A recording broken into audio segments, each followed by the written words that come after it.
നമസ്കാരം.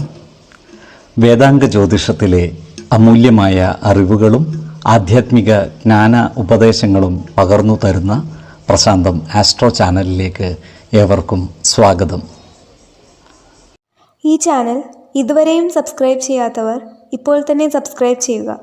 നോട്ടിഫിക്കേഷൻ ലഭിക്കുന്നതിനായി bell button അമർത്തുമല്ലോ. ഒപ്പം ചാനൽ ലൈക്ക് ചെയ്യുക, ഷെയർ ചെയ്യുക, കമൻറ്റ് ചെയ്യുക. കൊല്ലവർഷം 1200 ആണ്ടിലെ കന്നി സംക്രമം ചതയം നക്ഷത്രത്തിലാണ്.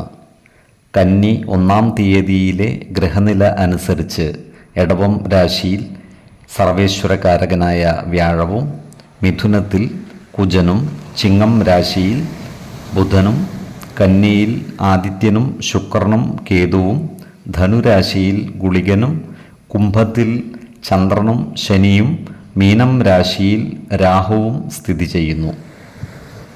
ഉത്രം നക്ഷത്രത്തിൽ ജനിച്ചവർക്ക് കന്നിമാസം പൊതുവെ ഗുണഫലങ്ങൾ കൂടിയിരിക്കും. ഈ നക്ഷത്രക്കാർക്ക് കർമ്മ മേഖലയിൽ കാര്യങ്ങൾ അനുകൂലമാണ്.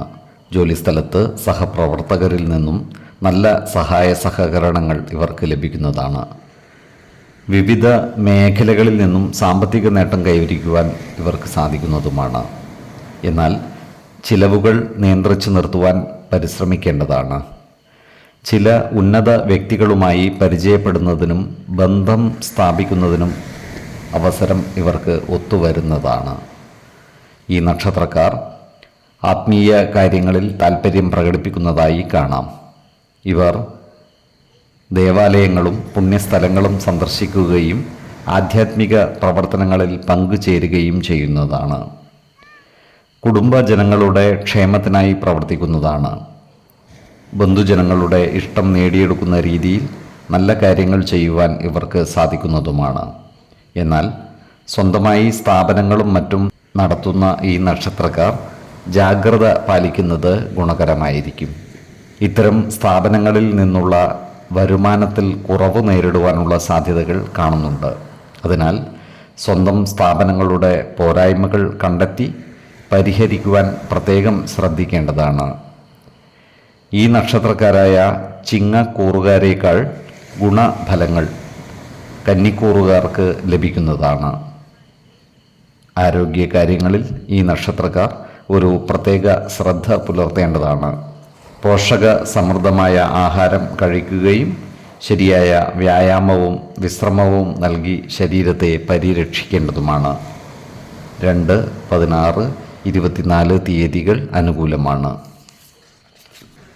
ഈ നക്ഷത്രക്കാർ ജനിച്ച സമയത്തെ അടിസ്ഥാനമാക്കിയുള്ള ജാതകത്തിലെ ലഗ്ന രാശിയുടെയും ലഗ്ന അധിപന്റെയും സ്ഥിതിയും ശുഭ പാപ ഭാവങ്ങളുടെ സ്ഥിതിയും ഓരോ രാശിയിലെയും ഗ്രഹങ്ങളുടെ സ്ഥിതിയും അനുസരിച്ച് ഇവരുടെ പൊതുഫലത്തിൽ ഏറ്റക്കുറച്ചിലുകൾ ഉണ്ടാകുവാനിടയുണ്ട്.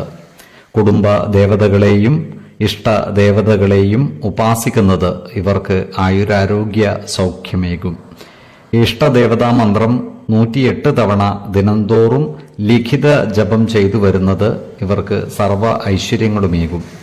നല്ല വ്യക്തി സാധനകളോടെയും ഉപാസനകളോടെയും മുന്നേറിയാൽ സർവേശ്വരാനുഗ്രഹത്താൽ ഇവരുടെ സർവ്വകാര്യങ്ങളും മംഗളകരമാകും.